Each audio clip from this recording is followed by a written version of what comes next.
Яагаад энээсээ гарч чадахгүйсэн бэ гэхээр шаардахаар 7-оос 14 хоногийн хугацаанд ингээд шилднийхаа ясыг ингээд хөрөөдүүлж байгаа юм шиг мэдрэмж төрдөг. Шаардлагатай тиймтэй зөвлөж байгаа байхгүй. Энийг хэрэглээд гар хуруугаа тайруулах хүртлээ ингээд донтолтонд орсон маань сурцсан. Энэ хүүхэд ял ах вэ? Хэний ч хаалгыг тогшиж магадгүй, хэний ч хүүхдэд одоо энэ зүйл ирж магадгүй л гэдэг л. Тэгэнгүүт хүүхдүүд ямар л бол ямар аргаар юу нь бол мансуурж байна.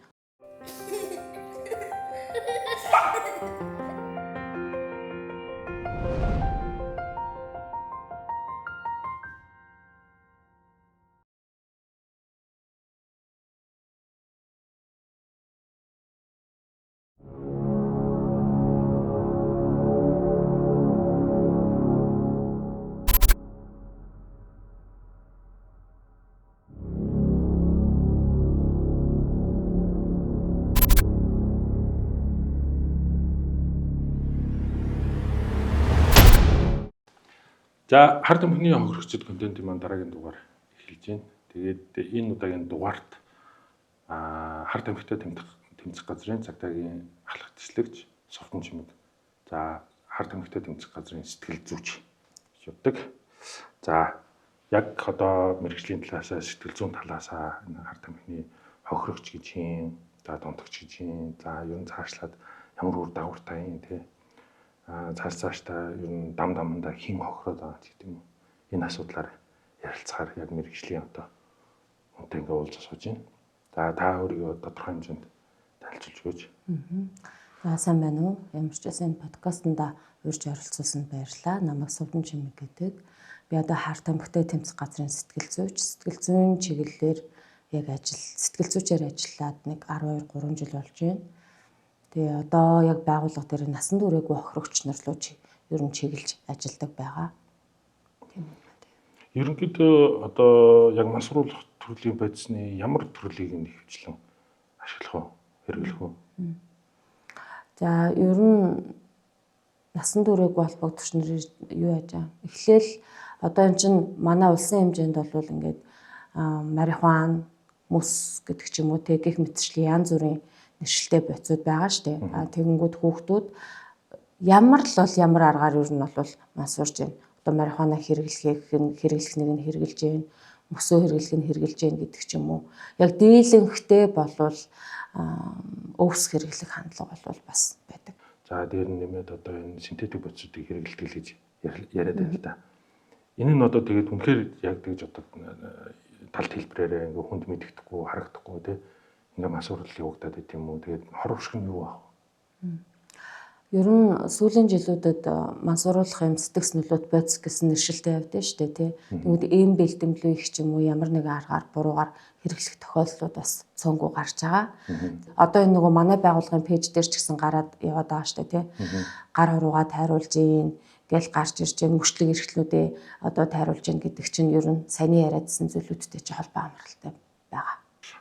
Мансууруулах бодис хард тамхи гэж яриад байгаа шүү дээ. Ерөнхий нэршлээ хард тамхи мансууруулах гэж гэдэг. Тэрнээс гадна одоо энэ мансууруулах төрлийн сэтгцэн нөлөөлөх юм бэлтгэл гэдэг. Энэ мансууруулах яг зөвхөн энэ одоо мансууруулах төрлийн сэтгцэд нөлөөлөх юм бэлтгэлийн талаар асууя. Энийг хэрэглээд гар хуруугаа тайруулах хүртлээ ингээд донтолтонд орсон мансуурсан. Энэ хүүхэд ял ах вэ? Одоо зөрчилд манай улсын хэмжээнд бол мансууруулах сэтгэс нөлөөт бодистой холбоотой эрүүгийн хууль тэгээд зөрчлийн тухай хуулиар ер нь бол бид нэр хуулиа барьж авдаг. Тэгэнгүүт тухайн энийг одоо ярих юм бол бас их дэлгэрэн их юм ярих гэдэг юм л да. Яагаад гэх юм бол тэр чинь яг нөгөө мансууруулах төрөлдөө бодистой орчиж байгаа учраас энэ бэлтгэл гэдэг зүйлдээ орчиж байгаа учраас тэрийг хадгалсан байх юм бол эсвэл бол зарж борлуулсан байх юм бол гэд ял аавна гэдэг нь энээсээ шалтгаалаад бас адилхан болоо явчих учраас яг энэ ял авах тал дээр нь харах юм бол бас ингээ тайлбарлахад бол тэрнээс илүү зүйлүүд байгаа гэсэн. Яг л юутайгаа адилхан мансууруулах бодистойгоо адилхан явж учраас авнаа л гэсэн үг. Тэгэхээр одоо үндсэндээ тэрийг хадгалах тодорхой хэмжээнд зорилгогүйгээр хадгалах эсвэл одоо бусдад худалдан борлуулах тий дамлан гэж ярих юм тий худалдан борлуулах энд яг энэ бол үйлдэл нь өөрөө гэмт үйлдэл юм биш үү тий. Тийм учраас ялаад байна гэж бодлоо зү. Хэрэгжилж байгаа нь ч гэсэндээ зөрчлийн тухай хуулиараа шийдэгдэл явчихна гэсэн. Хэтрүүлэн хэрэглэхийг л яриад байгаа шүү. Үгүй энгийн тэр чин одоо манай Монгол улсын хэмжээнд бол нэгдсэн үндэсний байгууллагын 61-71 оны конвенц гэж байдаг. За энэ конвенц нь яадаг вэ гэхээр хүний биед одоо сэтгцэд хүчтэйгээр нөлөөлөх, бие эрхтэнд нөлөөлөх одоо эм бэлтгэлүүдийг нэрлэдэг байхгүй юу? Тэрийг одоо тийм эм бэлтгэлүүдийн жагсаалт гэж байдیں۔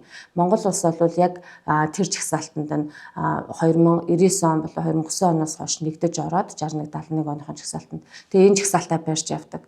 За тэгэнгүүт энэ нь хүний биед одоо жишээлбэл энийг хэрэглэх юм бол хүний бага хэрэглэх юм бол зүгээр их хэрэглэх юм бол гэсэн ойлголт байхгүй. Танд ямар нэгэн эмнэлгийн байгууллагаар дамжуулаагүйгээр та өөрөө сайн дураар хэрэглэсэн бол энэ санаатаагаар мансуурах үйлдэл болоо явчихж байгаа байхгүй юу. Тэгэхээр их бага гэсэн юм байхгүй. Тэгэхээр энэ эм бэлтгэлийг зайлшгүй хэрэглэх шаардлагатай өвчтөн болвол эмнэлэг, эмчийн магадлал одоо энэ бичгээр одоо зориултын мэрэгжлийн эмнэлгийн зөвшөөрлөлтөөр хэрэглэнэ нь шүү дээ. Тэгэнгүүгээрээ хэрэгсэн байх юм бол яал авах хүртэл. Тийм. Тэр чинь санаатаагаар мансуурах үйлдэл болчихж шүү дээ. Өөрөө сайн дураараа өөрийгөө мансууруулж ийн, бусд худ зарж авал бусдыг мансууруулж ийн, худалдан борлуулж ийн гэдэг чинь одоо нэг мансууруулах бодисынхаа хуулиараа л юу ачна гэсэн үг. Одоо энэ ингээ мансууруулч гэдэг юм уу, тэгээ мансууруулах бодис хэрэгжилж байгаа. Энийг яагаад хуулиар ингээд хориод одоо ял шийтгэл өгөөд эсвэл ингээ болохгүй ч гэдэг юм уу, тэгээ ингээд байгаа шалтгаан нь юм бол. Хуулийн дээр бол ингэж байгаа байхгүй юу? Худалдан борлуулах, зарж борлуулах, хадгалах, хэрэглэх, тээвэрлэх, улсын хилээр нэвтрүүлэх гэдэг ч юм уу өөрөө хэрэглэх чинь өөрөө орон хэрэгжилж байгаа. Яг энэ бүгд чинь бүгд ингээд тус тусдаа санкцтай байгаа гэсэн үг. Тэгэхээр бүгд л энэ төрлийн зүйлээр юу н оролдох юм бол бүгд л хууль бус юм байна гэдгийг л энгийнээр юу н ойлгож авах хэрэгтэй. Манай гэрт байх юм бол энэ чинь байж болохгүй. Би өөрөө энийг хуулиа мэдэхгүйсэн ч ямар нэгэн байдлаар шалгах юм бол таны гэрт байсан, машинд чинь байсан. Тэгвэл тийм учраас та хуулийн хариуцлага хүлээнэ гэдгийг би мэдэхгүй юм чинь гэсэн ойлголт байхгүй л гэсэн үг. Эм бэлтгэл мансууруулах төрлийн сэтгцэд нөлөөлөх эм бэлтгэл хэрэглээд эрхтэнгээ алдчихсан. Яг одоо ингээ байж байгаа өсвөр насны хүүхдүүдийн яг хэд байгаа бол. Яг энэ нэг бас өрөөсгөл болчиход байгаа нь яагаад гэхээр эцэг эхчүүд чинь хүүхд нь хар тамхи хэрэглээд гар хуруу нь одоо үхчээд ирэнгүүт одоо тайруулахын тулд ямар нэгэн аргаар өөр бас зүйл хэлээд энэ хүүхдийнхээ тэр зүйлийг нуугаад явж байгаа тийм даалт хэлбэрээр хэд байгааг бол бид нар мэдэхгүй. Эцэг эхчүүд тэгээд одоо өөр хүүхдээ одоо шоронд явуулчихгүй л гэж л яадаг. Тийм шоронд явуулчихгүй, цагдаагийн байгууллагт мэдэгдэхгүй. Тэгээд энэ гарын өнөөдөр ингээд тайруулсан байлаа. Сарын дараа нөгөө гараа тайруулаа очиж байгаа хүүхдүүд байгаа байхгүй юу. Тэнгүүт яг нэг гадаад хэлбэрт нь л ээж аав нөгөө анзаараад байна шүү дээ. Миний хажууд байж ах юм болов гэдэг тал дээр нь тэгээ болгочлоо л гэж бодоод байгаа боловч яг нөгөө талдаа бол бас хүүхдээ нөгөө хайрлах сэтгэл зүйн л ах л тоо. Тийм. Мансуурагч хүний одоо юу гэдэг сэтгэл зүйн шатлал гэж байдаг одоо чинь за энэ нь бол арай ч одоо гайгүй байна. За энэ нь бол нэг юм тодорхой хэмжээний эмчилгээ авчихд болно ч гэдэг юм. За энэ нь бол бүр одоо юу гэдэг нийгмээс тусгаарлаа хорихгүй болохгүй ч гэдэг юм. Ингээд ийм шатлсан шатлал байна уу? Донтолтынхаа нөгөө нэг юу одоо донтогч хэдийн хугацаанд ямар бодис хэрэгэлдэг байсан, юу хэрэгэлдэг байсан шалтгаалаад яг тодорхой хэмжээнд тийм зүйл байна л да. Дөнгөж хэрэглэгч болоод ирж байгаа хүмүүс бол бас арай өөр. Тэгээд өөрийгөө сонсоод анзаараад би энэс ер нь муухай юм байна. Гараа гэсэн бодолтой ирж байгаа хүмүүс бол ер нь гарахад ер нь бол бас нэг арай нэг гайгүй. Дунд чинь бас нэг арай нэг ингээд бас нэг өөр гэдэг ч юм уу те. За тэгээд нэлээд удаан хэрэгэлсэн хүмүүс бол гарахад бас л хэцүү л гэсэн. Ер нь энэ зүйлийг хэрэглээд гарахад ер нь бол хүндрэлтэй. Энэ гурав аль нь ч гэсэн хамаагүй хүндрэлтэй тодорхой хэмжээний цаг хугацаа орно. Өөрийгөө ялан дийлэх цаг хугацаа байна гэдэг ч юм уу те. Тэгэхээр ер нь бол цаг хугацаа бол ордог байгаа. За ял эдэлсэн эдлээгүй янз янз ямар нэгэн байдлаар одоо энэ ингээд өөрийнхөө ухамсараарч гэдэг юм үү те. Ингээд энэ зүйлээс ингээд болцсон хүмүүс одоо ингээд нийгэмдэр байна л да манай контент ч гэсэнтэй орж байна. Эдгээр хүмүүсүүдийн одоо сэтгэл зүйн төвшин одоо мэрэгжлийн сэтгэл зүйн төвшний хувьас харахад ямар байна гэж үзэх вэ? За ер нь манай байгууллага дээр ирж байгаа хүмүүс, зөвлөгөө авч байгаа хүмүүс, яг уулзаад бас гарсан ч ганц нэг хүмүүстэй ингээд уулзаал ярилцаал байж хаад ингэдэм шаардлагатаа давж чадахгүй байгаагаасаа болоод бид нар энийг ингээд дахин хэрэгэлдэгэ гэж айгүй их ярьдаг байхгүй юу. За тэгэнгүүт та нар шаардлагат гэж яг юу гэлээд байгаа. Энэ мансууруулах бодисыг яагаад нэг хэрэгэлчгээрээ дахиж хэрэглэх шалтгаан болоод байгаа. Дахиад хэрэглэхгүй бол болохгүй байгаад байгаа. Гэт ингээ ярилцаад үзэхээр хүн дээр ерөнхийдөө өөр илэрч юм байна шаардлагат нь. Тэгвэл дийлэгтэй яадаг гэхээр бүх бие нь шархирч өвддөг. Маш ихээр хөлөрдөг. Юу ч идэх сонирхолгүй болдог. Тэгээд зан авирын хувьд маш их өөрчлөлтөд ордог гэж ярьдаг дийлэнх нь. Тэгээ манай нэг үйлчлүүлэгчийн ярьж байгаагаар бол маа дээр иржсэн нэг хүний яриагаар бол яагаад энээсээ гарч чадахгүйсэн бэ гэхээр шаардахаар 7-оос 14 хоногийн хугацаанд шилбнийхаа хэсийг ингээ хөрөөдүүлж байгаа юм шиг мэдрэмж төрдөг. Энэ мэдрэмжийг авахгүй байхын тулд одоо жишээлбэл ямар ч өвчин намдагчгүйгээр гэсэн. Намдагчгүйгээр шилбнийхаа хэсийг ингээ хөрөөдүүлж байгаа юм шиг мэдрэмж төрдөг. Шаардлагатай тиймдээ зөвлөж байгаа байхгүй жишээ. Төрөлн. Тэгээд 7-оос 14 хоногийн хугацаанд тиймэрхүү байна гэсэн үг. Тэгээд ийм мэдрэмжийг авахгүй байхын тулд дахиж хэрэглээд байдаг. 7-оос 14 хоног гэдэг чинь багтаа гэсэн үг. Хэрэглээд за өнөөдөр боллоо гэхэд тэрнээс хойш 7-оос 14 хоног шаарддаг гэсэн үг. Тийм. Ер нь бол шаарталт бол тийм одоо жишээлбэл сараарч бас шаартаж болно. Гэхдээ хамгийн идэвхтэй байдаг үе нь гэсэн үг байхгүй. Идэвхтэй байдаг нь 7-оос 14 хоногийн хугацаанд ер нь яг байнга яг ингээл юугаа хөрөөдүүлж байгаа юм шиг мэдрэмж төрж исэн гэж ярьж исэн тэр хүн. Тэгэхээр ер нь энэ бол нийтлэг байдаг гэсэн. Зарим хүмүүс болохоор ярьж байгаа нь ерөөсөө л бүх ясч ингээ хугарж байгаа юм шиг юм мэдрэмж төрдөг учраас одоо жишээлбэл тэр шаардлагатай авахгүй гэж. За энэ бол нэг өвдөлтийн хувьд явж штэ тий. Тэгэнгүүт сэтгэл зүйн хувьд гэх юм бол манай нэг холбогдогчийн бас ярьж байгаа болсон явдал та тэр хүн болохоор бас ингээ хуруу гараад тайруулж исэн. Тэрний яриагаар бол ерөөсөө амьдралдаа авж байгаагүй сэтгэл гутралын мэдрэмжийг авсан гэж ярьдаг байхгүй юу. 2 цаг зүгээр л энгийн байж байгаа л энийг хэрэглээд үзээч энэ чинь гоё штэ гэд хүн санал болгохоор нэрэж гоё юм болоо гэж бодоод хэрэгэлсэн чинь 2 цаг л нэг юм хөөрлийн байдалд орсон гэж байгаа. Бүх юмыг хараад инээд нь хүрээл ч юм уу те. Ийм хугацаанд ингэнгүүтээ тэгээ буцаад нөгөө шаардлагат нь явагдаад маргааш нь болсон чинь тэр амьдралдаа би ерөөсөө мэдэрж байгаагүй сэтгэл гутралд орсон гэж байгаа байхгүй. Тэгэхээр тэр сэтгэл гутралаа давж чадахгүй тэр нэгээ сэтгэл нь өвдөөд CEO ороод нэг кофе худалдаад авчих хэмжээний ч тийм чадваргүй болсон гэж байгаа байхгүй. Тэр нь сэтгэл зүйн хувьд тэр худалдагчтай ярилцахыг хүсэхгүй байна. Аав ээжтэйгээ ярилцахыг хүсэхгүй байна. Зүгээр л юм мухарт суугаад байгаа мэдрэмж надад төрсөн учраас тэрнээсээ жоохон ч гэсэн гарахын тулд би юу яасан энийг ингээ өдөө хугацаанд хэрэгэлсэн гэж ярьжсэн бас. Тэгээд ер нь бол тиймэрхүү зүйлсүүдэд тавж дийлэхгүй тэрдгээр зүйлсүүдийг мэдрэхээс хайсны үндсэн дээр ер нь дахин хэрэглээд байх шалтгаан болд юм байна гэдэг. Ер нь бол тийм байна л гэж хараад байна. Бүр донтогч нар гэдэг нь бол за тэр бол ямар нэгэн байдлаар одоо айдсын мэдрэмжээс болж хэрэглээд байна шүү дээ. Донтогч нар гэдэг нь бол нөгөө нэг яг хэрэглэсний дараах зохиомл одоо сэтгэл хөдлөлт автаад тэрэнд л одоо илүү хүнд автчихад байгаа улсуудыг л донтогч гэдэг байгаа шүү дээ. Тийм. Аль нь саяны тавтар ярьж байгаа нэг л дээ. Ер нь аль нь л донтогч. Тэгээд ерөөсөө тэдгээр хүмүүс за энд нэг хэсэг нь айдстайгаар одоо жишээлбэл ийм айдстай нөхцлөөсөө болоод сэтгэл гутралаасаа болоод шаардлагатаасаа болоод энэ зүйлээс гарахгүй байна гэхэд энд нэг зарим хэсгэнд жишээлбэл тэр ерөнхийдөө л нэг утга санаа тэр хөөрлийг авах гад байна. Тэр хөөрөх мэдрэмжийг авах гад байна. Энгийн зүйлээс нөгөө нэг тийм нэгэнт донтогч болцоо одоо энгийн зүйлээс зүгээр л нэг кофе уугаа суухаасаад зарим хүмүүс чинь таашаал авдаг. Заримдаа зарим тохиолдолд нэг дасгал хийгээд таашаал авдаг бол тийм таашаал мэдрэмж авах мэдрэмж тэр зүйл нь байхгүй болчоод заавал тэрийг хэрэгжилж иж тэр бүгдийг мэдэрдэг хэмжээний болчоороо л ер нь донтогч болчиход байна гэсэн үг. Одоо би анх удаа л яг энэ мансууруулах байцны одоо ийм төрлийн мэрэгсэн сэтгэл зүйчтэй уулз асууж ийн л та. Яг өөрөөс чинь гадна олон сэтгэл зүйч байна уу? Эсвэл улсын хэмжээнд та ганцаар байна уу? Аагүй. Өөр байгаа. Ер нь.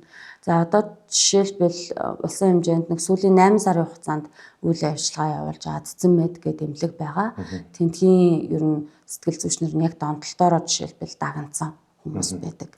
За тэгээд сэтгэл зүйчнэр гэсэн үг. Тэгээд сэтгэл зүйчнэр, сэтгцэн эмчнэр гэх тэр эмнэлэг байгаа байхгүй юу? Нөхөн сэргийх одоо яг мансууруулах юм сэтгэс нөлөөт бодис хэрэглээд тэгээд нөх хэрэгэлсэн донтогч нар одоо тэнд очиод эмчлүүлнэ гэсэн үг байхгүй юу. Тэгэхээр гих мэтчлэн ер нь сайн сэтгэл зүйчнэр бас байдаг. Яг энэ донтолтоороо мэрэгсэн. Тэд нар нь бас сэтгцэн эрүүл мэндийн үндэсний төвдөр байдаг гих мэтчлэн хүмүүс бол байгаа. Элийн амжиг гих мэтчлэн. Би нэг юм сонсч байсан. Тэр юу вэ гэхлээр бас нэг ингээд нөгөө мэдээж энэ контент хийхэд бол зөндөө их судалгаа одоо шинжилгээ янз янзын хүмүүстэй уулзч үзэхээс өсвөл зөндөл юм болж байна л да. Тэгэнгүүт нэг хүнтэй уулзсан чинь хүүхэд нь юу яагаад мансуурч байсан юм л да. Тэгээд нөгөө нэг ээж аав нар нь мэдээж одоо түрүүний хэлдэг шиг нөгөө цагдаа сэргийлэх гэж явахаас илүүтэйгээр өөрсдөө л аргалал очрын олчих гээл ингээд явсан юм бэл. Тэгээд нэг имлэг болоод аваачид имлэг твтүүлээд нөгөө имлэгээс гараад ирсэн чинь нөгөөдг нь улам амар донтогч бол гараад ирсэн. Тэр яагаад вэ гэдгсэн чинь тэрэн дотор угаасаа л асар олон донтогч нар байгаа байхгүй. Тэгээ нөгөө нэг янз янзын аргаар олдог, янз янзын хүрээлэлтэй, янз янзын одоо нөгөө мэдээлэлтэй нөхдүүдээс сонсоод өдөржингөө юу ч хийхгүй тэр донд чинь тэд нартай уулзаа сонсоо яваад тахлаар бүр айхтар луухгар болж гарч ирээд бүр амар донтогч гараад хариулсан гэдэг нэг юм кейс сонсож байна. Би бол одоо л танаас сонсож байна л да. Хаана ямар эмнэлэгт яаж очиж ивснийг мэдгүй ямар ч бас улсын хэмжээнд бол яг энэ донтолтын чиглэлээр үйл ажиллагаа явуулдаг цөөхөн газар байгаа. Зэний миний хэлдэг бол сүүлийн 8 сарын хугацаанд л одоо үйл ажиллагаа явуулсан шинэ байгуулагдсан. Тэгээ бас Мондем гээд байгаа. Яг нэг ийм хоёр яг төрийн бас байгууллага бол байдаг. Ер нь хоёр эмнэлэг байдаг төрийн бас байгууллагын тор үйл ажиллагаа явуулдаг. Тэгээд таны ярьсан бол бүр тэрнээс өмнөх л асуудлууд юм шиг байна. Хаана яаж ивцнийг хөлс. Тий би бас сайн он сарын хугацааг нь мэдгүй л дээ. Зүгээр яг иймэрхүү кейс байсан гэдэг нэг хүн ярьж ирсэн байхгүй. Би тэгээ сонсчод хөөх бас аргагүй юм байна гэдэг. Бас нөгөө нэг яг энэтэй адилхан ийм кейсүүд шоронд болдог гинэ. Тэгээ шоронд айгүйх одоо мэдээлэлтэй болж гарч ирээд тэгэнгүүтээ нөгөө гарч ирэнгүүтээ бараг л хөдөлж онд агаар амьсгалсандаа бараг баярлал очоод шууд ингээл яг тэр замаараа явал улам амар донтогч болол яваад байдаг тийм тохиолдлууд байдаг л. Тэгж байна. Ер нь миний бас нэг уулзж исэн хүн байсан л та холбогдогч. Тэр хүн болохоор 2 жилийн хугацаанд 20 хайл эдэлж агаад яг саяны таны хэлдэгчлэн 2 жилийн хугацаанд нэг ч удаа, нэг ч өдөр, нэг ч цаг тэр зүйлээ мартаагүй гэж аахгүй. Тэгээ гарч ирээд тэгээ байнгын яаж энээсээ 20 хангад ял эдэлж ээжэж ерөөсөө тийм гарах тухай огт бодохгүй гараад яаж хурдан хэрэглэнэ л гэж зөвхөн тэр талаараа л ботсон гэж аахгүй. Тэгэхээр энэ бол нөх хүний сэтгцэд нөлөөлөх гэд бүр ингээ нэгшил байгаа даа шүү дээ. Сэтгцэд нөлөөлөх бодис гэдэг нь ялтчгүй л байгаа даа учраас хинч хизээж энэгээр битгий анханасаа суурин тавьж оролдоосоо гэж миний хувьд боддог. Ер нь тийм бодолтой байдаг. 2 жилийн туршид нэг ч удаа одоо мартахгүйсэн гэдэг бол тэгэл тэр дотор өдөр шөнөгүй хүмүүс ярьж जैन те. Хүмүүс ч ярьж जैन өөрөө ч гэсэнтэй ингээ зүудэлтэвсэн гэж аахгүй юу. Ингээ хэрэглээд ингээ гоё болж जैन гэсэн мэдрэмж авлаа. Энэ тэргээ зүудлээ те. Тэр хүн эргээд дахиад ял аваад явсан л та. Харин сүүлд нь болохоор сүүлд нэг уулзж яхад бол бас арай тийм нэг эерэг болцсон. Арай өөр. Тэрийг нөгөө донтохоор ч нэг тэр нэг авж байгаа нэг тодорхой хэмжээний мэдрэмж шүү дээ. Тэрийг хэрэглэхээр тэнгуү тэр мэдрэмжээ одоо би одоо энд ингээ ялагдaltaж байхдаа ингээ жишээлбэл дасгал хийдэг болсон. Тэгээ тэр нөгөө ажлын хийхдээ арай нэг чин сэтгэлээсээ хийдэг болсон гэдэг ч юм уу. Гэх мэтчлэн зүйлүүд ярьж исэн. Эдгээр хүмүүсүүдийг за одоо энэ мансуурагч нар, донтогч нар, за хэрэглэгч нар гэдэг хүмүүс бол ингэж яриад байгаа юм л да. Би бол донтогч баа, хэрэглэгч байсан. За зарим нь бол үнэхээр донтогч байсан гэж хэлж илаа.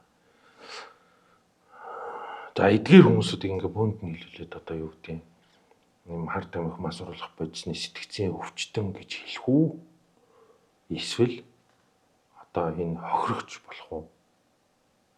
Яагаад ингэж асууж ийм вэ? Манай контент угаасаа хард амихны хохирогч буюу хард амхийг одоо энэ нийтлэг нэршлэр масруулах бодис сэтгцэд нөлөөлөх юм бэлтгэл гэж бүгд ингэ хамруулаад хэлчихэж байгаа шүү дээ. Тэгээ нөгөө хохирогчд гэдэг одоо нэртэй учраас энэ талаар одоо мэрэгжлийн хүмүүстээс асууж байна л да. Яг сэтгэл зүйч мэрэгжлийн хүмүүстээс нэр өвчтөн болох уу? Ер нь бол өвчтөн гэж харж байгаа. За одоо жишээлбэл яг ийм томьёоллын тийм яг энэ өвчтөн энэ нь одоо хохирогч гэсэн юм бол байхгүй л те. Ер нь энийг хэрэгжилж байгаа хүмүүсийг бол дийлэнхтэй өвчтөн гэж харж байгаа хардаг. өвчтөн гэж авч үздэг. Хардагч биш. За тэгэнгүүт тэнд чинь нөгөө худалдан борлуулад байгаа, зарж борлуулад байгаа санаатаагаар бусдыг одоо жишээлбэл одоо юу яагаад бусдад тий санал тавиад хорлоод байгаа нөхдүүд байгаа шүү дээ тий. Тэд нар чинь бас нэг арай нэг өөр болчиход байхгүй. Тэгэхээр та өвчтөнж болохгүй байхын тулд, хохирогчж болохгүй байхын тулд хин нэг одоо шунхаан сэтлэр тэр зүйлийг хийгээд байна шүү дээ. Хохироогчгүй байхын тулд ерөөсөө л анханасаа энэ зүйлээс хол байгаасай л гэж юу хэлээд байгаа. Манай байгууллагаас хийж байгаа одоо контентууд, ярианууд ч юм уу те янз бүрийн одоо мэдээллүүд бүх зүйл дээрээ бид нар ярьдаг байхгүй юу. Энэ зүйлд нэгч хүн битгий орооцолтоосоо орооцолдох юм бол та хоёр сая ингээ анзаарсан байх тий. Яриа эхэлснээсээ хойш дандаа юм хар бараан зүйлүүд ярьж байгаа те сайн сайхан зүйл нэгч байхгүй. Тэгэнгүүт энийг сонирхох хүсэх ерөөсөө шаардлага байхгүй байгаа даа. Тэгээ дээр нь одоо манай дээр орж ирж байгаа хүмүүсийг харахад анханасаа чи яагаад хэрглэж вэ? Би хохирогч болох гээд байна. Би донтогч болёо гэж гараа өргөд тэрийг хэргэлдэг нэг ширхэгч хүн байхгүй. Зүгээр яагаад хэрглэж юм гэхээр бусдыг даган дуурайх сэтлэрээ хэрглэж байгаа.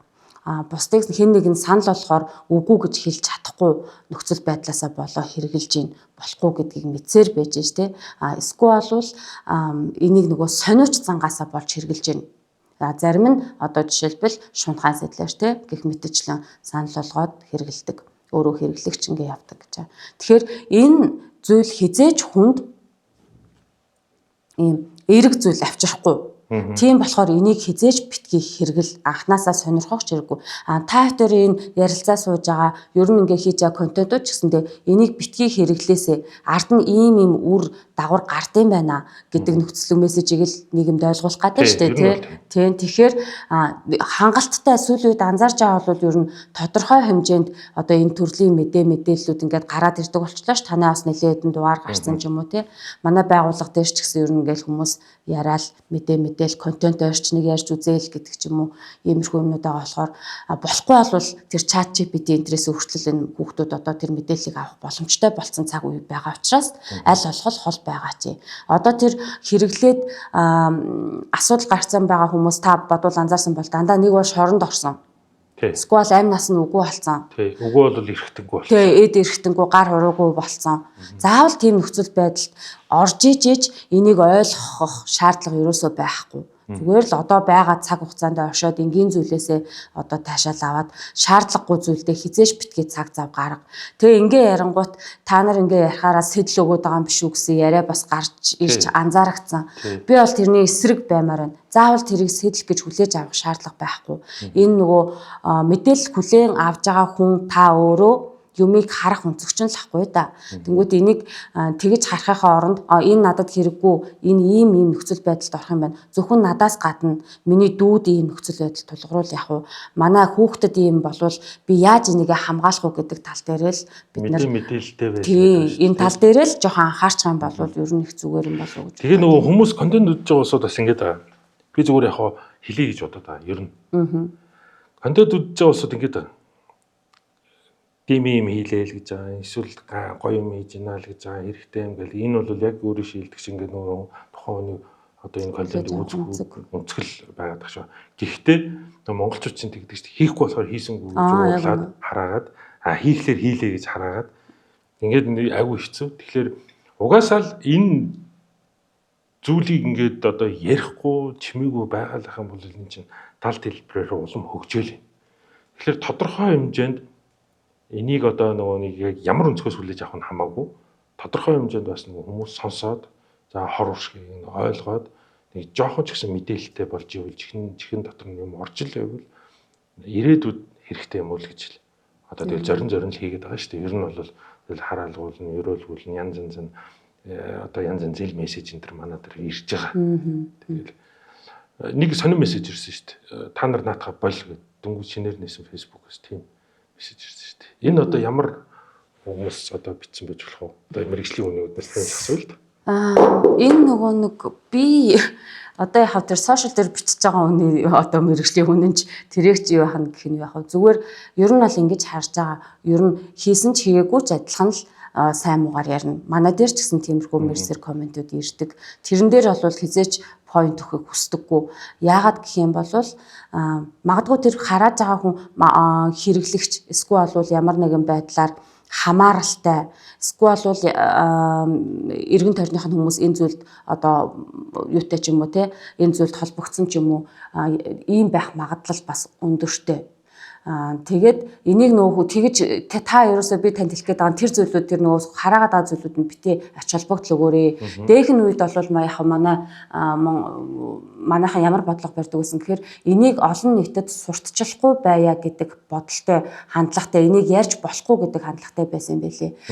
Тэр нь одоо бол арай өөрчлөлтсөн. Ягаад гэхээр манай Монгол улс бол 2014 оноос хойш өмнө нь бол нөгөө нэг дамжин өнгөрөгч орн байсан бол 14 оноос хойш хэрэглэгч орн болсон байхгүй юу. Тэгэхээр нэгэн тэн чинь хэрэгжилж штэ хэрэгжилж байгаа хүмүүс байгаа бол хуулиа энэ цуцсан тэр хүмүүсийг дахиад энэ тоон бити нэмэгдээсэй гэж ярилцааж байгаа штэ. Тэгэхээр тэр хэрэглэгч болцсон байгаа юм чинь энэ хэрэглэгчдийн тоог нэмэхгүй байхын үднээс хэдүүлээ өөрсдийнхөө чадах хэмжээгээр л юм хийгээд энэ хүмүүс нь ойлгох нэг нь хүлээж авах явах нь айгүй чухал байгаа байхгүй юу. Чи нөгөө шин төрлийн гэмт хэрэг гэдэг штэ тий шин төрлийн гэмт хэрэг учраас одоо нөгөө дундаж насныхан дунджаас дээш насныхан энэ төрлийн талаар мэдээлэл байхгүйгаасаа болоод манай одоо дээр орж ирж байгаа аав ээжүүдийг харах юм бол юун хар тамхи вэ гэж л ярьдаг байхгүй юу. Би амьдралдаа би өөрийгөө ийм нөхцөл байдал өөрөөхөд маань ийм нөхцөл байдалд орно гэж бодсонгүй төсөөлсөнгүй. Тэгээд яг ингээл хараад ажиглаад судлаад үзэх юм бол зүгээр л мэдээл байхгүй байсан байгаа байхгүй тэр аав ээжэд. Хэрвээ та анханасаа мэдээлэлтэй байсан бол хүүхэн араагийн томрогт нь л анзаарах ч юм уу. Гар уруунд нь нөгөө зүү тариурын сорим орон байна уу? Хүүхдээ чинь зан авирт нь ямар нэгэн байдлаар өөрчлөлт ороод байна уу гэдгийг та мэдээлэлтэй байсан бол энэ дээр анхаарлаа хандуулаад ийм нөхцөл байдалд хүрэхгүй байх боломж байдаг байхгүй юу. Гэтэл нөгөө нэг манай улсын нөгөө манайхны нэг юм нэг онцлог байна шүү дээ. Нөгөө өөр дээр тулгараагүй л бол тэгэл ингээд байхгүй хар тамхи бол эн чинь угаасаа шин төрлийг болохоор хизээч манай амьдралд байхгүй байна л гэсэн төсөөллөөр хийсэн сэтгэл зүгээр хандаа яваад тийм бол гэж хараад. Нөгөө нэг 90-ад оны дөнгөж 90-ад он гарсны дараагаар нөгөө айл болгонд хулгай давтаад ирдэг гэсэн шүү дээ. Тэгэл айл болгонд давхар хаалга хийлгээл тэгээд нэг хэсэг нэг тийм баг хулгайчийн орон байрны хулгайчийн тренд маягийн үүссэн шүү дээ. Тэрэн шиг шинэ нийгэм бий болохын хэрээр одоо шинэ гэмт хэрэгүүд үүсээд байна л да тий. Тэгээд одоо энэ хар тамхи мансууруулах бодис гэдэг ийм одоо гэмт хэрэгэл шинээр бий болчиход байна л да тий. Одоо нөгөө хуучны тэр 90-ад оны орон байрны хулгай оронд л ороод ирсэн л байх шүү байгаа тий. Тэгэхээр бол ингээл хэний ч хаалгыг тогшиж магадгүй хэний ч хүүхдэд одоо энэ зүйл ирж магадгүй л гэдэг л зүйл болчиход байгаа шүү дээ тий. Тэгээд бас нөгөө манай контентэд орж байгаа залуучууд бас нөгөө контентэд ороогүй ч гэсэндээ ингээд нөгөө нэг тодорхой хэмжээний мэдээлэл өгч журмаар ингээд уулзсан залуучууд байдаг л да. Тэгээд тэдний ярьж байгаа зүйлсүүдийг ингээд нэг адилхан зүйл ажиглагддаг нь юу вэ гэхэлэр ингээд эцэг эхийн хараа хяналтгүйгээс болсон хойд эцэгтэй байсан хайр халамж мэдрээгүй тэгэл эсвэл нөгөө нийгэм солигдох яг тэр үед би ингээл гудамжинд дээж хоёр ажил хийгийн төлөөл ингээл төрсөн юм шиг л ингээл хизээж гэртээ үзэгддэг ажиллаа хийгээл зах дээр зогсоол эсвэл ингээл аав тийшээ явал ингээл тээвэр явдаг энэ дээр ингээл ярьдаг. Тэгэл би бол гэртээ ганцаараа л хүн болсон тэгж явж байгаа л одоо яг үүндээ бол байрны ахнар л надад тань болдог гэсэн л гэдэг юм ярьж байгаа байхгүй. Би одоо бас яг над ийм тохиолдлуудыг цөөнгөө удаа ингээд нөө хараа сонсоод ажиглаа байж байхгүй. Тэнгүүт энэ дээр сүүлийн үед ингэж хэлмээр санагдтыг. Ер нь ерөөсөө л сэтгэл зүйн дархлаа гэдэг юм тэр хүүхдэд байхгүй байгаа даахгүй юу. Ерөөсөө хэдэн мянган хүн гэр бүл салалттай байна. Хэдэн мянган хүүхэд тэнд өсөж байна. Тэр бүх хүүхдүүд хар тамхичин болоод байна уу? Ер нь. Тэгээ тэгэнгүүт хин нэгэн чамд буруу зүйл санал болгоход дандаа бусдыг нөгөө нэг өөртөө итгэлгүй л нөхцөл байдал яг сэтгэл зүйн талаас нь харах юм бол тийм байхгүй. Битгий тэг тэр одоо ингээд нэг жоохон хямарсан битүүрийн яриаг сонсоод нэг хэцүү агаа ч юм шиг мэдрэмж авцсан хүүхдтэй бол бүр хэлмээрсэн. Чиний наад мэдрэмж чинь өнөөдрийг чинь л мэдрэмж. Битгий ингээд нэг хэн нэгэн санал болохоор эсвэл бол аав ээж маань салцсан юм чинь. Эсвэл бол ээж намайг ингэж хайрлаад аав намайг ингэдэг гэдэг ийм харьцуулсан өөртөө итгэлгүй ийм мэдрэмж аваач. Энэ бүгд чинь чиний нөгөө нэг буруу зүйлүүд чинь эхэлнэ болоод байдгийн. Хин нэгэн санал болгоход чи өөртөө итгэлгүй юм чинь тэг яах вэ тэгэл. За нүүрэн дээрээ хүүхдүүд юу яадаг байхгүй юу? Энэ нэг өөртөө итгэлгүй байдал чи одоо сүлүүд айгуу чухал болчиход байгаа байхгүй. Нүүрэн дээрээ айгуу мундаг харагдах гад байдаг. Хин нэг очиж бүлийдээд байдаг ч юм уу те. Яг цаа талдаа нөгөө хөхд өөрөө бүх юм асар их юм дутуугийн мэдрэмжтэй явж идэг гэх мэтчлэн тэгэнгүүтээ үгүй гэж хэлж чадахгүйгаасаа болоод энийг хэрэглэгч нь болоод шүү. Түрүүн жишээ нь та байрнаах ярьлаа. Байрнаах санал болгонгууд нь байрнаахад өөртөө итгэлтэй харагдаж өөрийгөө батлахыг хүсэж байгаа байхгүй тэр хүмүүс. Тэгээ энийг хэрэглэх юм бол би лаг харагдах юм байна гэсэн буруу ойлголтоосоо салаач. Наа чи одоо аль дээр өнгөрцөн гэж би одоо энэ залуучуудтай хэлмээр санагдаад байдیں۔ Тэгэхээр зүгээр л өөртөө итгэлтэй бай. Өмнө хий гэсэн зүйлээ хий. Бусдыг тэр даган дуурайх сэтлээ хай. Маш чамд өнөөдөр хэцүү байсан ч гэсэн чамаас хэцүү амьдралтай хүмүүс зөндөө байгаа гэдгийг санах хэрэгтэй. Тэгэхээр өөрийгөө зүгээр ихлэ хайрлах. Тэгээ энэ зүйлээс аль бол хол байчих гэж хэлмээр санагдаад байна. Одоо сард ойролцоогоор хичнээн хүн одоо яг энэ сэтгэл зүйн одоо зөвлөгөө авах гээд ирж байна. Хичнээн үйлчлүүлэгч байна. Энэ бол нөгөө нэг харьцангуй байдаг. Одоо жишээлбэл манай дээр нөгөө юугаар хуулиар одоо зөрчлийн тухай хуулиар ч юм уу эрүүг хуулиар ингээ ороод ирэх юм бол бас ингээд бөөнөрөө орж ирдэг л дээ. Нэг 5 найзууд бөөнөрөө орж ирэх хэрэгжилж байгаа баригдаад орж ирсэн ч юм уу бөөндөө тэнгууд нөгөө тавуулантай нуулзан эцэг ихтэй нуулзан гэдэг ч юм уу. Тэнгууд сүүлийн үед манай дээр нөгөө нэг юм манай хүүхэд нэг жоох ингээд ах шиг байна. Эсвэл бол нөгөө нэг манай найзд нэг жоох ийм болоод ах шиг байна. Уулзаад өгөөч гэсэн хүмүүсээс айгүй хэрдэг болцсон. Яагаад вэ гэх юм бол манай дээр ирэх юм бол өөрөө жишээлбэл нэг удаа хэрэг санаандгүй байдлаар санаатай болон санаандгүй байдлаар нэг удаа хэрэгэлсэн байжгаад зөвлөгөө авах гэсэн юм а би цаашид энэс хол бай гэх юм бол хууль эрх зүйн ямар нэгэн хариуцлага хүлээхгүй байхгүй юу. Тэгэнгүүт нөгөө энэ мэдээллийг авцсан чинь манай дээр ирээд зөвлөгөө аваад уулзаад явж байгаа хүүхдүүд бол цөөнгүй байгаа. Би сая яг асуу гэж бодож байсан. Яг одоо ийм хэрэглэгч магадгүй нэг 10 удаа хэрэгэлсэн. Тодорхой хэмжээний баг хэмжээний гэж ярих юм уу? Одоо нэг хамааралтай болчихсон. Тим хүмүүс одоо за үнэхээр одоо амьдралаа шийдээ болий. Одоо энэ зүйлээс үнэхээр одоо болий гарыг гэдэг ингээд шийдээд гэтэл өөрт нь ингээд байгаад идэг те. Яг ингээд одоо өөрийнх нь хэрглэж ийсэн нэг жоох үлдэгдэл юм байгаад байна шүү дээ. Одоо эдэн гарамж. Тим юм байгаад идэг. Тэр тэрийг яах юм бэ? Тэгээд яг нэг тим залуучууд ч гэдэг юм уу эсвэл одоо үнэхээр яг ингээд тодорхой хэмжээний юм донтолтын төвшөнд очсон. Та мэдгүй. Ямар нэгэн байдлаар юм хэргэлдэг.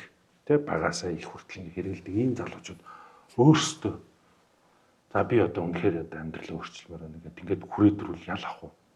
Хуулийн хариуцлага хүлээхгүй. Хэрвээ яг бүр ингээд өөрчлөгдөё надад юм байна бодит байдлаа хэлээд тестээ тавиулаад тэ бүх зүйлээ ирэх юм бол хуулийн хариуцлага хүлээхгүй. Тестээ тавиулахлаар үлээж одоо тэр гарч ирж шүү дээ. Гарч ирж. Тэгэл тэр чинь одоо тест чинь би бодохдоо нэг юм төвшинл заадаг гэж бодод байна шүү дээ. Тэг тийм юм илэрлээ гэл.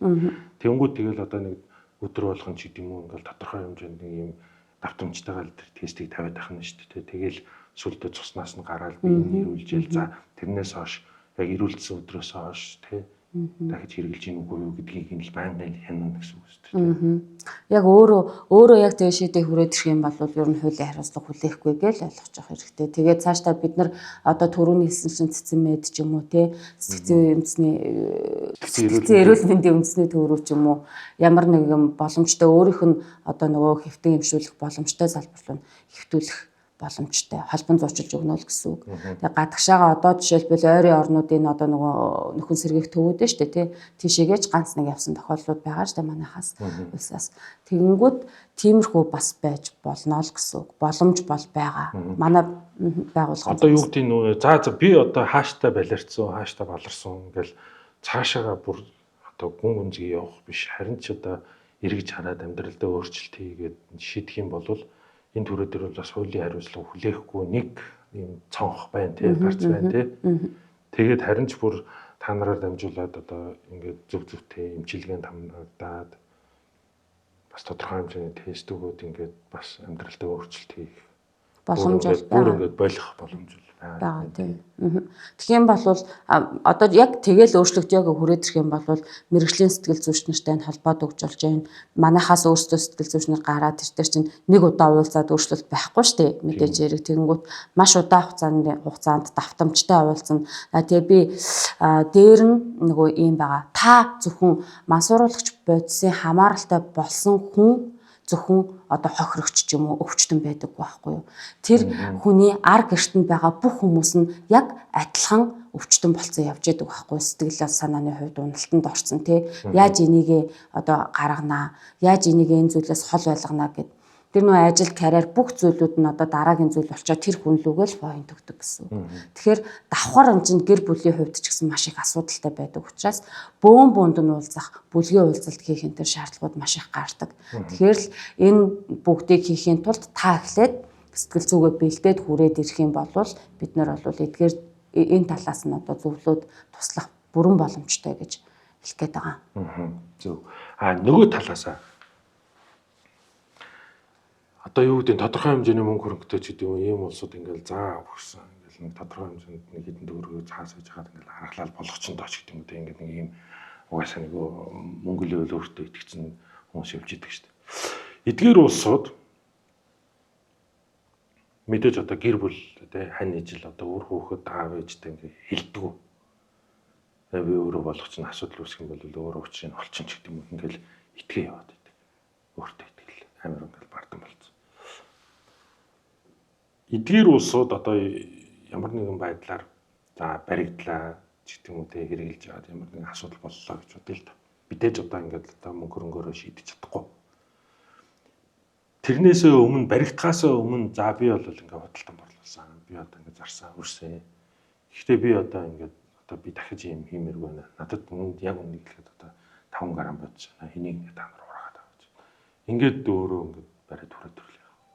Тийм. За үгүй тэгтээ ямар ч байсан огтоо яг саяны тохиолдлын төрт бол хуулийн хариуцлагыг яг ялвал яхаг бас мэдэхгүй байна. Мэдээж хэрэг манай одоо тэрэн дээр бас нэг ажиллаг мөрдөн байцаагч нар тустай хүмүүс байгаа шүү дээ. Тэд нэр одоо яг хуулиа бас дагаал явах бах. Өөрөө яг ямар ч байсан л би ингээ хэрэгэлсэн үнэн би одоо ингээ цаашд хэрэглэхгүй. Одоо би яах вэ гэж хүрээд ирэх юм бол хуулийн хариуцлага хүлээхгүй гэдэг нь л бол хэрэглэгч те тэр хэрэглэгч аль нь ч ажиж болно тий. Ер нь бол тэгээд бас нэг хонглын үзүүрт нэг гэрэл бол байгаа юм байна тий. Байгаа. Ерөөсөө огт байхгүй биш. Тийм. Тэгээ манай байгууллагын хувьд ч гэсэн ер нь одоо энэ хэрэглэгчтэйгээ тэмцээд байна гэж хүмүүс бас яриад байдаг л та.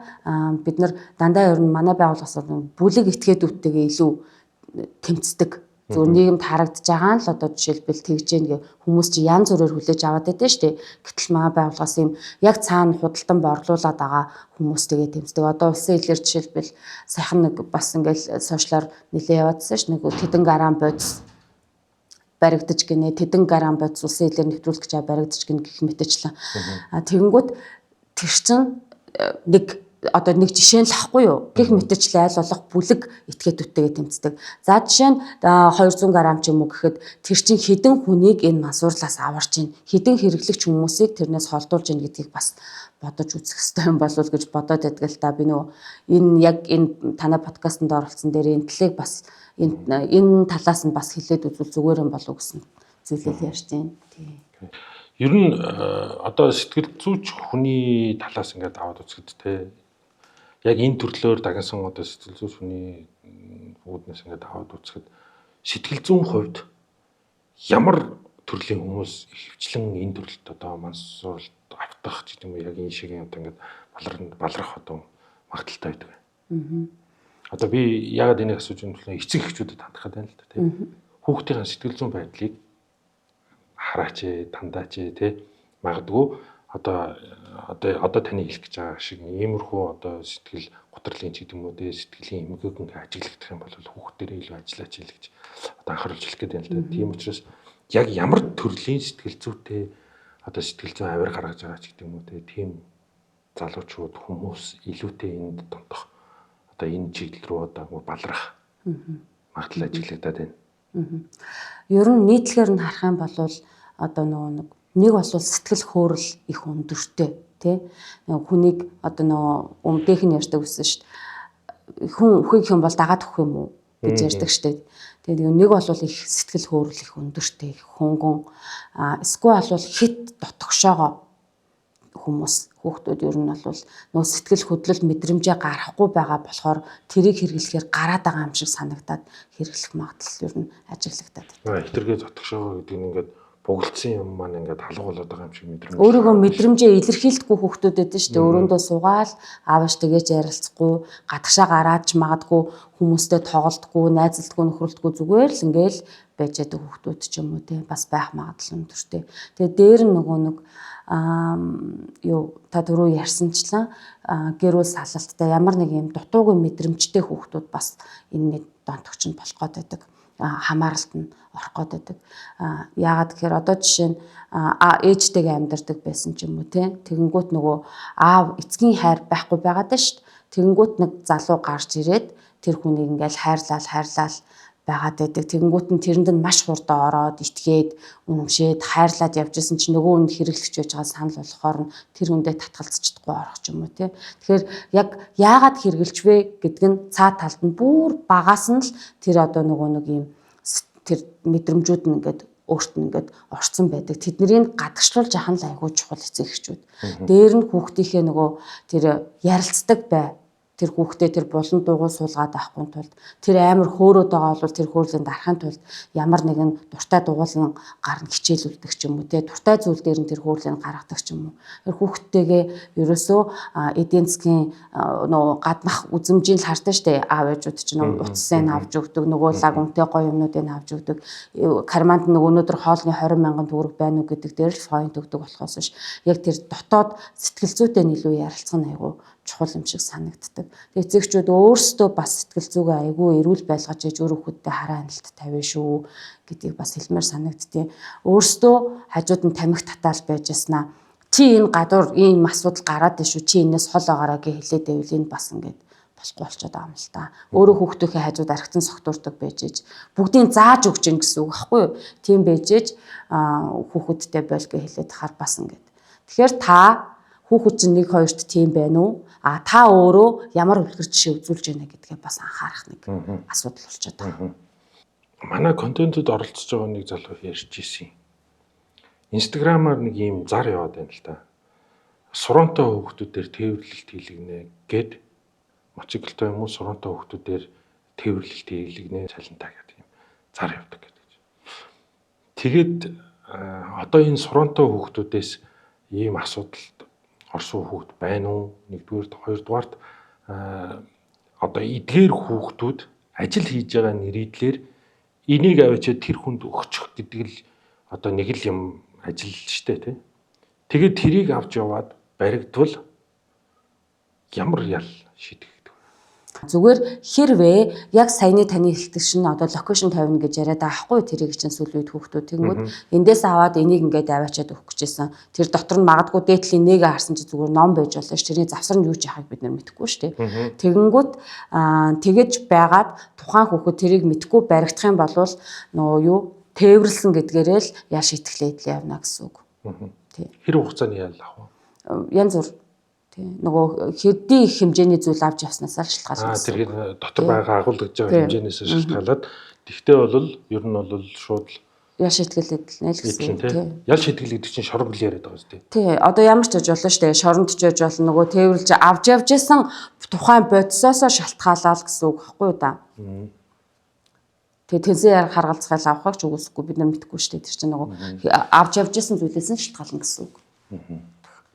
Тэгэхээр бас эцэг эхчүүд нөгөө нэг хүүхдүүдийнхэн бас нөгөө одоо нөгөө сурантай хүүхдүүдтэй айгүй ихсчихэд байгаа шүү дээ. Тэгэхээр бас яг эдгээр залуучууд дээр бас анхаарал илүү сайн хандуулаасаа юу хийж ийн гадуурх явж ийн. Ер нь бол тэгэл нэг 15 6 насны хүүхдүүд чинь өглөө өөрөөр ичилтэй байлаа гэж гараал орой 11 12 л гэж орж ирдэг юм шүү гаа. Тэгээ энэ хугацаанд юу ч хийж явд юм бас мэдэхгүй байгаа шүү дээ. Эцэг эхчүүд тэгэхээр бол энэ дээр бас илүү сайн анхаарал тавиасаа л гэж хэлмээр юм шүү байгаа тий. За ингээд өнөөдөр манай контентэд оролцож бас яг мэргэжлийн өмнө үүднээс ингээд ярилцсанд маш баярлалаа. Тэгээд бас мэдгүй байсан бас нэг юм нэг эргэлзээтэй байсан асуудлуудаас асууж тодорхой хэмжээний мэдээлэл авлаа. Тэгээд манай контентэд оролцсонд маш их баярлалаа. Тэгээд та бүхний энэ ажил үйлсэд амжилт төсөй, амжилтууд өсөй гэдэм үү та тэгээд тий. За тэгээд маш их баярлалаа. Баярлалаа. Урьж оролцсонд бас маш их баярлалаа. Тэгээ нөгөө манай мансуурлгүй ирээдүйн төлөө хамттайгаа өөрөө байдаг. Тэгээд энэ эргээд үндэсний аюулгүй байдалд хүргэх хэмжээний аюултай учраас бүх хүмүүс дор бүрний хичээгээсэй л гэж би хүсээд байдгийг. Ер нь манайхаа ер нь хүсдэг. Төрөн хамт хичээ, эцэг эхийн ч гэсэн хичээ, асран хамгаалагч багш хинч эдгийн эргэн тойрон бүгд хичээ. Хүүхдүүд ч гэсэн өөрсдөө зүгээр л хичээчих. Энэ зүйлээс хол авахгүй бол манайх шиг баг хүн амтай улс оронд бол хизээж тохирохгүй гэдгийг мэдэж ойлгож аваасай л гэж хүсэж байгаа. Тэ урьж оролцсон баярлалаа. За